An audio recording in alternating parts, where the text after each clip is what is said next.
Hello my lovely soul family, आपके लिए एक और रीडिंग लेके आई हूँ जिसका टॉपिक रहने वाला है लोग बोल रहे हैं इतनी हिम्मत आप लाते कहाँ से हैं।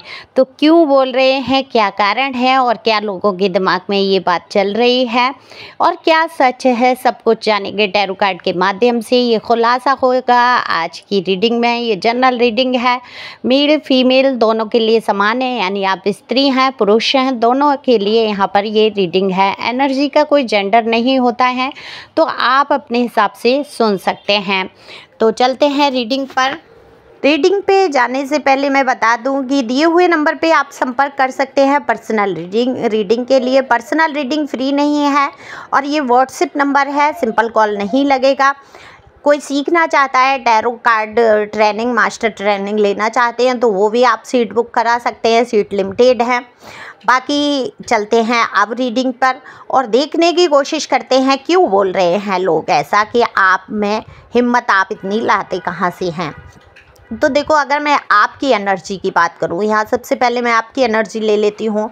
तो आपका कुछ स्वास्थ्य मुझे यहाँ ठीक नहीं लग रहा है, जैसे शरीर में दर्द हो सकता है या कहीं किसी भी जगह थोड़ा दर्द सा मुझे दिखाई दे रहा है। या तो ये दिल का दर्द है आपका, जिसमें तमाम तरीके की भावनाएं भरी हैं, कष्ट है मन में किसी चीज़ का, या शरीर में दर्द है, दुखन है, या जैसे हो जाता है ना बुखार या कुछ ऐसे छोटा मोटा, मतलब बहुत बड़ा यहाँ पे इशू नहीं दिख रहा है। लेकिन हाँ, आप अपने आप को ठीक महसूस नहीं कर रहे हैं, बहुत वजन है, बहुत भारीपन है। हालांकि आप अपने आप को धैर्य धारण करे हुए हैं, संभाले हुए हैं। मैं यहाँ कहूँगी आप अपने आप को संभाले हुए हैं, है ना। जिन परिस्थितियों से आप गुजर रहे हैं, जो कंडीशन आपके साथ है, जो आप झेल रहे हैं, वो सिर्फ आप ही जानते हैं। और ऐसा नहीं है लोग नहीं समझ रहे हैं, लेकिन कहते हैं ना, जो सूक्ष्म तरीके का जो दुख होता है, अंदरूनी दुख होता है, जो आप दूसरों को हंस के तो दिखा रहे हैं, लेकिन उस मुस्कुराहट के पीछे का जो दर्द है वो सिर्फ आप महसूस कर रहे हैं। हालांकि लोगों को बहुत कुछ आपके जीवन में के बारे में पता है, कितने ही तमाम लोग आपके पक्ष में आपका दुख दर्द जानते हुए नज़र आते हैं। कोई ये नहीं कहता कि आपकी गलती है या आपने गलत किया। अब देखो, ये तो सभी कहेंगे, ये तो दुनिया है कि दोनों हाथ से ताली नहीं बजती है, लेकिन आप जिस तरीके से डटे हुए हैं, कोई भी मुद्दा हो सकता है आपकी लाइफ का, कोई भी परेशानी हो सकती है, वो चाहे पैसों की हो, चाहे रिश्तों की हो, चाहे रिश्तेदारियों में घपलों की हो, जो भी है आपकी लाइफ में, है ना। परेशानी देखो हर किसी के जीवन की अलग अलग है। ये जनरल रीडिंग है, अब क्या निकल के आता है आगे, अभी तो मैं आपकी एनर्जी ले रही हूँ।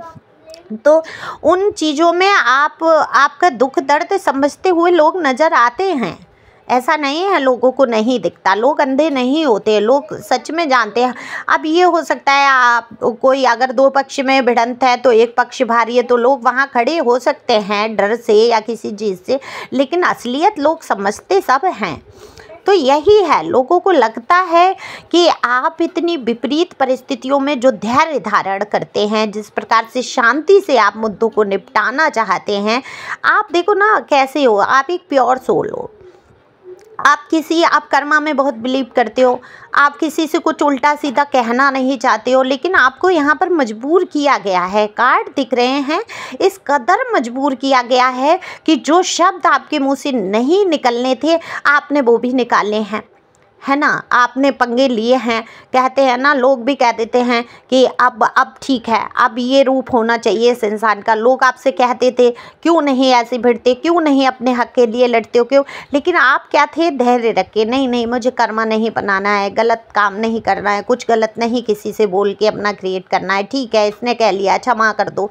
मतलब कई चीज़ों में आप शांत स्वभाव से चलना, क्योंकि अपने टैरो में भी मैं भी कह देती हूँ कि जहाँ तक हो क्षमा करके आगे बढ़ जाओ। लेकिन होता क्या है, आप क्षमा करने की कोशिश करते हैं, लेकिन आप उन चीज़ों से आगे नहीं बढ़ पाते हैं।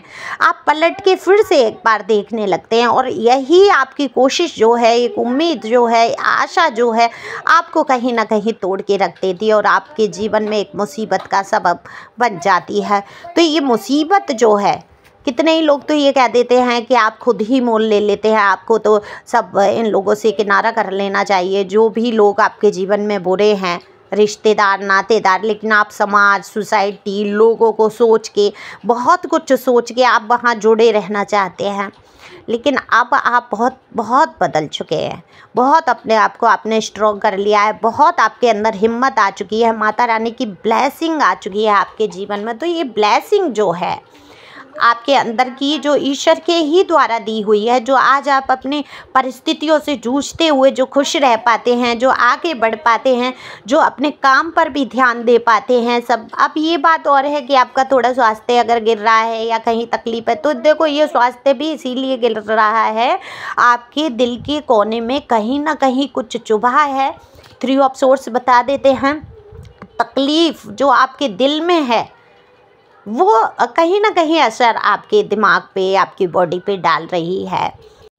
अब देखो, अगर मैं उदाहरण दूं, जो साधु संत की आत्मा जो आप पर हावी हो जाती है, जब भी आप कुछ कदम वैसा उठाना चाहते हैं कि चलो आप सबक सिखाते हैं इन लोगों को जिन्होंने आपके जीवन में तमाम पंगे हालात किए हैं, तो उसके लिए मैं उदाहरण दूं तो अपना दे देती हूँ कि लोग कह देते हैं कि मेरे अंदर तो साधु संत की आत्मा हावी हो जाती है, तो मैं किसी से कर्मा करती हूँ, कोई मेरे साथ बुरा भी करते उसको क्षमा कर देती हूँ, आगे बढ़ जाती हूँ। तो लेकिन कभी कभी ना तेज भी बनना पड़ता है ना। इस बार मैंने भी थोड़ा सा रूप अपना तेजी वाला रखा। ठीक है, कर्मा क्या सिर्फ अकेले हमारा ही है? क्या हम ही कर्मा क्रिएट किए, या हम ही पूर्व जन्म में सारा बुरा करके आए हैं जो इतना कष्ट, इतना तकलीफ हम झेलते रहे? नहीं, कहते हैं ना, ईश्वर भी कहते हैं महाभारत का युद्ध क्यों हुआ? हक के लिए हुआ। तो हक के लिए लड़ना कोई बुरा नहीं है, जैसे को तैसा जवाब देना कोई बुरा नहीं है। हालांकि भिड़ने से कुछ होगा नहीं, है ना। अपनी ऊर्जाएं खत्म होती हैं, समाप्त होती हैं, मेरा ऐसा मानना है।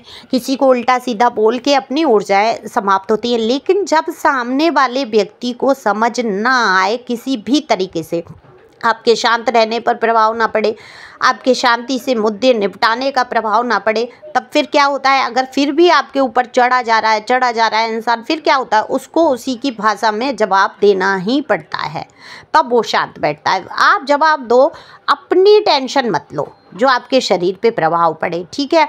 क्योंकि यहाँ पर आपकी लव लाइफ के मुद्दे नज़र आते हैं, यहाँ पे आपकी मैरिड लाइफ के मुद्दे नज़र आते हैं, जिनमें आपने दुख और तकलीफ़ झेली है, और इस कदर झेली है कि मैं ये कहूँगी आप जो थे बिल्कुल आपको अलग ही बना दिया गया। आप बहुत शांत प्रवृत्ति के, बहुत प्यारे इंसान, बहुत चुलबुले, हंसने वाले, खुश रहने वाले, एक आपके खड़े होते ही एक माहौल में जो खुश मिजाजी फैल जाती थी, कहते हैं ना माहौल में खुशबू तैर जाना, है ना, ऐसे थे आप, एक खुशबू की तरह। और आज क्या है? आप एक नकली हंसी हंसने की कोशिश करते हैं। आज वो आप चीज़ें खो चुके हैं, जो मासूमियत थी, जो भोलापन था, वो कहीं ना कहीं दर्द में बदल गया। आप खुद भी सोचते हैं कि ये हुआ क्या आपके साथ, है ना। तो लोग ये कहते हैं कि जिस परिस्थिति से आप गुजर गए, शायद उसमें जीना मुश्किल होता, शायद सांस लेना मुश्किल हो जाता किसी इंसान का, लेकिन आपने बहुत हिम्मत, बहुत धैर्य रखा है। और इस धैर्य और हिम्मत को देखते हुए ही लोग ये बातें बोलते हैं कि आप इतनी हिम्मत आखिर लाते कहाँ से हैं। तो ये आपको भी कभी कभी एहसास होता है कि आप अकेले खड़े हैं, आपके देखो पीठ पीछे किसी का हाथ नहीं है, कोई आपका सपोर्ट करने वाला नहीं है, बिल्कुल आप अकेले हैं, और फिर भी आप मस्त रहने की कोशिश करते हैं, खुश रहते हैं, ईश्वर पे छोड़ रखा है आपने, पूरी तरीके से समर्पित हो गए हैं डिवाइन की तरफ। और देखो, अगर आप में से कोई रोने धरने वाली एनर्जी में है, अगर आप हिम्मत नहीं ला पा रहे हैं, तो वैसे तो ये रीडिंग आपकी नहीं है, तो अगर आप भी आज भी उन परिस्थितियों में फंसे हुए, आप रो रहे हैं, धो रहे हैं, तकलीफ़ों से गुजर रहे हैं, तो मैं आपसे कहूँगी कि एक बार पूर्ण रूप से आप ईश्वर को सौंप के देखो, समर्पित करो, कमर कस लो और आगे बढ़ने की कोशिश करो। जब तक आप हिम्मत नहीं करेंगे, देखो अब कोई इंसान कुएं में गिर गया, अब वो चिल्लाया, चीखा, नहीं कोई निकालने वाला मिला, तो फिर शांति से बैठ के उसने आइडिया लगाया आप क्या करना चाहिए, कैसे करना चाहिए। तो हो सकता है उसको कोई लता पत्रा, कोई बेल, कोई रस्सी, कोई कुएं में जब वो गौर से देखता है तो हो सकता है कहीं से ईंटें निकली, कहीं से कुछ भी निकला अगर दिखता है, तो वो उस पर पैर जमा के, हाथ रख के बाहर आ सकता है। नहीं उसकी कोई हेल्प कर रहा है, तो वो जब स्वयं की हेल्प नहीं करेगा, हताश होकर, निराश होकर उस कुएं में बैठा रोता चिल्लाता रहेगा कि जब कोई आएगा तब मुझे बचाएगा, तो वो बच नहीं पाएगा। फिर जब परेशानी में आप फंस जाओ भाई, जैसे आप किसी परेशानी में फंस गए, ऐसी परिस्थिति में जहाँ आपको घुटन हो गई, आपको लगा कि मौत निश्चित है, यहाँ पर अब मरना ही इसका एकमात्र सॉल्यूशन है, फिर सोचो इस कुएं में कौन सा ऐसा वो है, खुरखुरापन है या ईंटों में कहाँ स्पेस है, कहाँ ऐसा है जिसको कि मैं अपने हाथ जमा के पैर जमा के ऊपर चढ़ सकता हूँ या चढ़ सकती हूँ और अपने आप को बचा सकती हूँ। ऐसा हो ही नहीं सकता कि कोई मार्ग बने ना, तो वो कुएं में से भी आप बाहर निकल के आ जाओगे, कोई आपको बचाने नहीं आएगा। ईश्वर भी उसकी मदद करते हैं जो स्वयं की मदद करता है, ऐसे समझ लो, है ना। आपकी दीदी के साथ कोई खड़ा नहीं है ईश्वर के सिवा, क्योंकि मैंने अपने आप को पूरी तरीके से ईश्वर पे समर्पित किया है और मैं उनकी कृपा हर बार देखती हूँ। तो एक बार भक्त प्रहलाद का उदाहरण लो, उनका लो, तब वही ये कहते हैं अरे उस ज़माने में था, उस ज़माने में, अरे उस ज़माने में नहीं, हमने कभी उतने सच्चे मन से माना ही नहीं, है ना। एक दुविधा, एक मैनिफेस्टेशन भी करते हैं तो निगेटिव मैनिफेस्टेशन ज़्यादा हो जाता है कि वो नहीं, ऐसा हो ही नहीं सकता, अरे ऐसा बोलने से क्या हो जाता है, अरे ऐसा करने से क्या हो जाता है, अरे ठीक है हमने पूजा पाठ कर रहे हैं ना हम, लेकिन क्या भाव, क्या वो चीज़ें, क्या वो समर्पण हम ला पाते हैं। एक बार समर्पित होके देखो, आप में हिम्मत बहुत है, आप में जज्बा बहुत है, लोग ये हिम्मत, ये जज्बा आपका देख पाते हैं। इसी हिम्मत को बरकरार रखना है। और कहाँ से लाते हैं ये हिम्मत, ये तो आपको भी नहीं पता, कहाँ से अचानक से आपके अंदर आ जाती है इतनी हिम्मत। तो ये ईश्वर की ही ब्लेसिंग है। यहाँ दिख रहा है आप बहुत दुख में, दर्द में रोए हैं, ईश्वर की तरफ हाथ बढ़ाए हैं, तब ईश्वर ने आपको आशीर्वाद के तौर पर ये एनर्जी आपको दी है कि आप आज इतनी हिम्मत रख पाते हैं। आज आप किसी से भी पंगा लेने के लिए समर्थ हैं, सॉरी समर्पित कह रही हूँ, आप समर्थ हैं। आप किसी से भी पंगा ले लेंगे, भिड़ जाएंगे और आप अकेले ही विजय भी प्राप्त करेंगे, क्योंकि आपके एंजल आपके साथ है, यूनिवर्स आपके साथ है, डिवाइन आपके साथ है। सच्चे लोगों के साथ कहते हैं पूरी कायनात लग जाती है। तो सही रास्ता अपनाना है, खुश रहना है, इस हिम्मत को बरकरार रखना है। ज़्यादा कोई क्वेश्चन है, मन में कोई दुविधा है, दिल टूटा है, तकलीफ़ है, तो फिर आप अपनी दीदी से बात कर सकते हैं पर्सनल रीडिंग के लिए। पर पर्सनल रीडिंग की फ़ीस है और फ्री नहीं होती है रीडिंग, तो अपनी गुंजाइश के हिसाब से आप अपनी रीडिंग करा सकते हैं। Thank you for watching my channel. Thank you angel, thank you God, thank you प्यारे व्यूवर, गॉड ब्लेस यू।